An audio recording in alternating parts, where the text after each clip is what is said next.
Yo, what's going on YouTube? Hey, I was experimenting and still working with some of these plugins, and I just found out that Nik Collection released the 4.2. So I'm going to go through the install, take you guys with me, and then we're going to troubleshoot, kind of blindly together with the new Nik Collection. So let's go ahead and jump into that. All right, so here I am on the computer. I already started the install, but if you have the Nik Collection, just go to the website, download the installer. There's nothing that says that 4.2 is there, but on the installer right here, you can see that I'm on version 4.2, and this is supposed to run native to the Mac. Let's see what this says. A previous version of Nik Collection with a custom host has been detected. Please launch the uninstaller to automatically uninstall it. All right, so I need to uninstall first. Let's go ahead and do that. I feel like it's going to work. All right, so uninstall. All right, and we'll hit finish. And now we will run the installer. I thought you would be able to install on top of that, but I guess not. Probably because those are also the old Rosetta versions or Intel based versions. So check that, hit install. Sure, I'll agree, accept.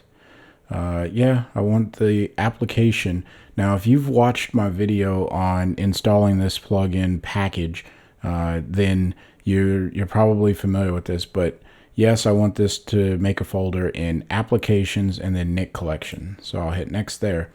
This is a very important page.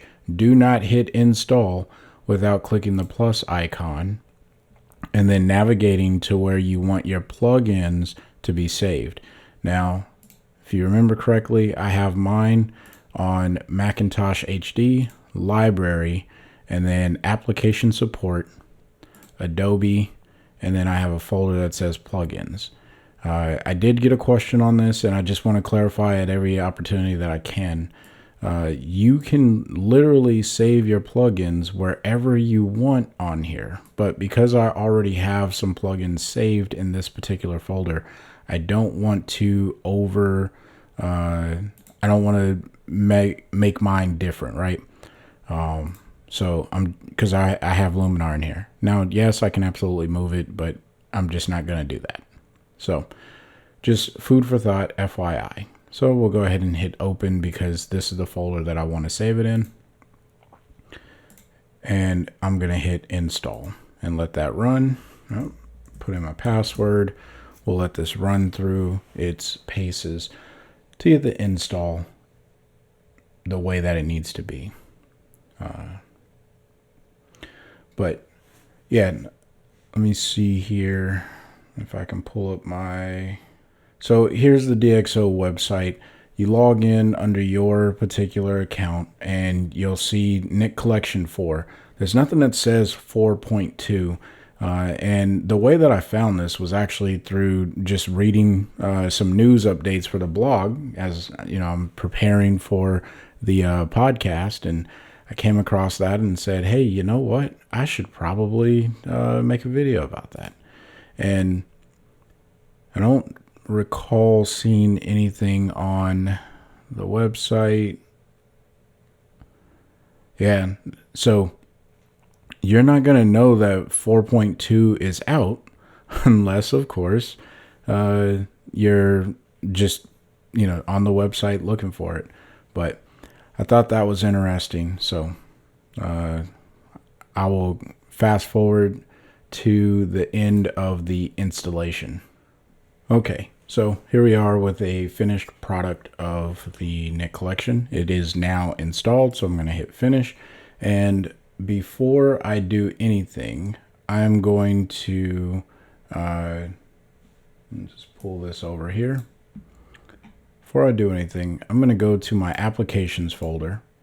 I'm going to come down to ON1 Photo Raw 2022. I'm going to right click on this one, and I am going to click Get Info. Now, again, this is for the Mac users. I'm going to stop using it in Rosetta. That's the whole reason that I pulled this up, all right? Turn it off from opening in Rosetta. And let's go. Uh-oh, wrong thing. There we go. Now let's go ahead and open this.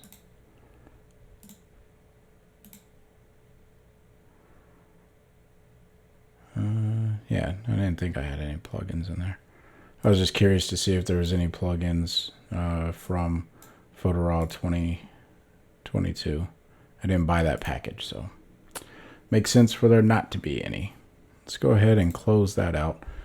And let's open up an image and see if in the M1 version, because if you remember correctly to my plugin video, you would have remembered that according to ON1, and you can check the article in the description box of this particular video, it wouldn't let you open the plugin native when you run the software native M1. All right. So now here I am hoping that this is going to work. I don't know if anyone is doing this already, so we're just going to go ahead and hit Nik Collection, and we're going to click on Analog Effects Pro 2. And let's take a look and see if it'll recognize the API. So far it's working pretty good. Oh, hey, look at that. It is working native, or at least it's open. Let me not get too excited. All right. We're going to make some crazy edit just to see what happens. You know what? That edit works fine. Let's just go ahead and hit OK. And if all works well, this is hopefully going to open or work in process. What that means is, yes, it did. So I have the edited version right here, and I'm going to call this AEFEX Pro 2, and then we'll call this original.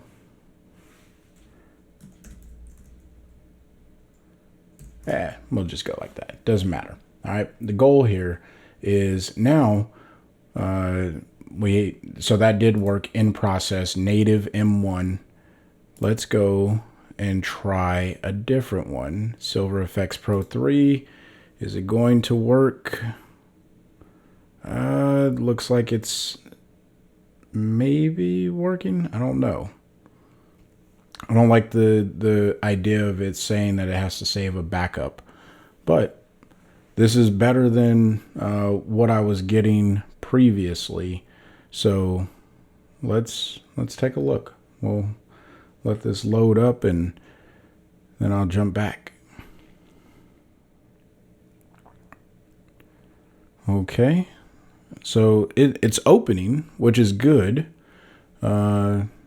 I don't know if I need to wait for this. Yeah, looks like I need to wait for this. Let me see. Can I adjust anything here? And yeah, I'm not seeing any. Oh. So it's affecting the photo in the background. Even though I have this dialog box here. So I'm going to mess around and make some edits just to see what I can do with this particular image. And I think that's good enough for testing purpose. So I'm going to hit apply and let's see what happens. We'll hit apply.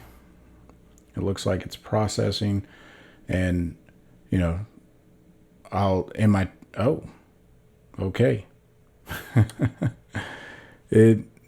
ON1 did not like that. It said, no, I want to save. So let's go ahead and open up ON1 again. And let's see what happens. Let's see. Yeah, I'm not going to submit that because I probably I probably caused that because I wasn't being patient. I'm so excited that I wasn't being patient. So let's try this again. Hit edit. A backup editing session of this photo was found. Yeah, I know. Just hit OK. Do you want to use the backup? Yeah, let's do that. Let's use the backup.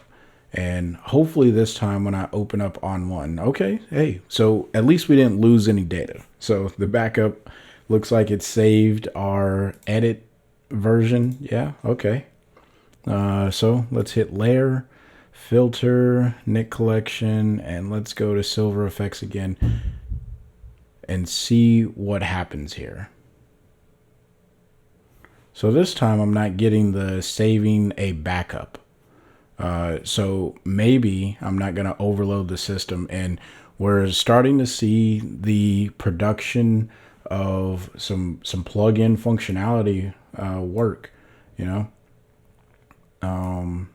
And I'm not making like legitimate updates here.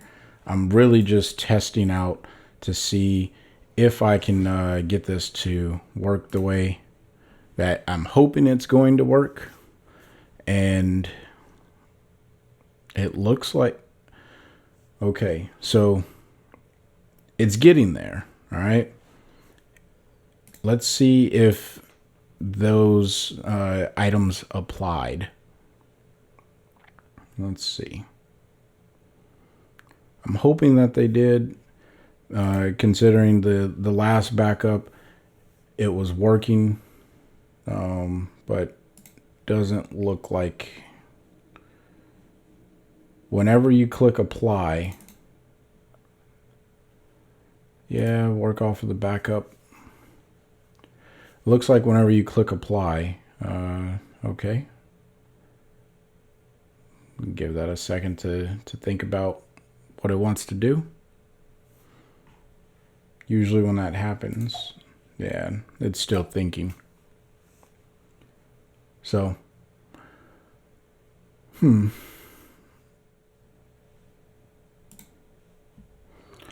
okay, let me try it with a different photo. Let's just open up this photo. Maybe, you know, we'll give ON1 the benefit of the doubt here. Maybe there was just too many third-party layers being worked, because that's something that I am testing to see how many instances can be ran, and then we build up the layers before ON1 really gets bogged down. So stay tuned for that video coming up. That's one of my big things that I'm testing with plugins, because I think many of us want to know, like, how many can I add? This time, I'm not going to make any adjustments. I'm just going to say, you know what, that looks really cool. That's how I want that to be. And hit apply and see what happens when this, yeah, it still keeps crashing it. So, I'm just going to go ahead and hit OK.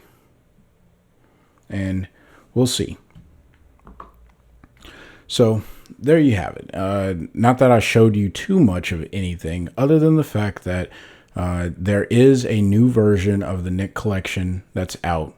And I think that this is going to be kind of across the board. I'm going to test this with more of the Nik Collection apps, but I think as we start to see some of the newer versions of the applications that we want to use as plugins become M1 supported, you're probably not having this issue on a Windows-based machine.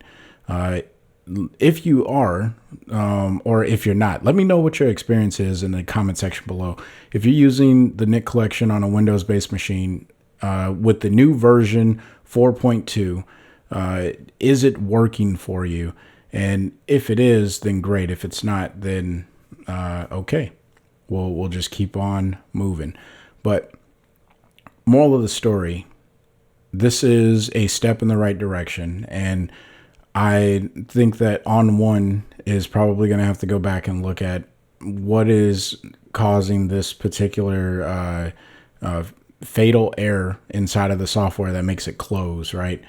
And that it's always happening with the apply. And I think that's because in the API, there needs to be the final signature with, and I could probably be misquoting this, but there needs to be some form of, yes, this is a good product, to then tell ON1, when I hit apply, it should save as another layer inside of ON1. And because that code is probably missing, since ON1 may not be up to date at the time of me recording this video and releasing it, they may not be aware that DxO released a new version of Nik Collection. So I'm going to do it again. This time I will submit the information and just type in that DxO came out with a new version of their software, see if that helps. And but it's exciting, right? It's exciting. We are now starting to see more functionality start to come in, and it's really a two-part relationship. It's going to be part of ON1 to tell all of these software companies what to do when you're done editing inside of their plugin. But just to be able to open the Nik collection in a native API and still have the functionality with analog effects, that's I think it's a step in the right direction. I know some of you probably think, oh, Chris, you're just drinking the ON1 Kool-Aid because you really have a bias towards it. And I'll be the first to tell you, yes, I do have a bias towards seeing ON1 successful in this arena. But it's not I'm not like falsely trying to inflate them. I think they're doing a good job at moving us in the right direction of getting this support. So over time, this will become more stable. But you've seen it. It can work, and I'm excited. I'm genuinely excited for this. So, hey, let me know in the comment section what your thoughts are with this, what plugins you're looking to see be more compatible with ON1, and whatever experience you're having with plugins. Until next time, stay inspired and keep creating. Peace.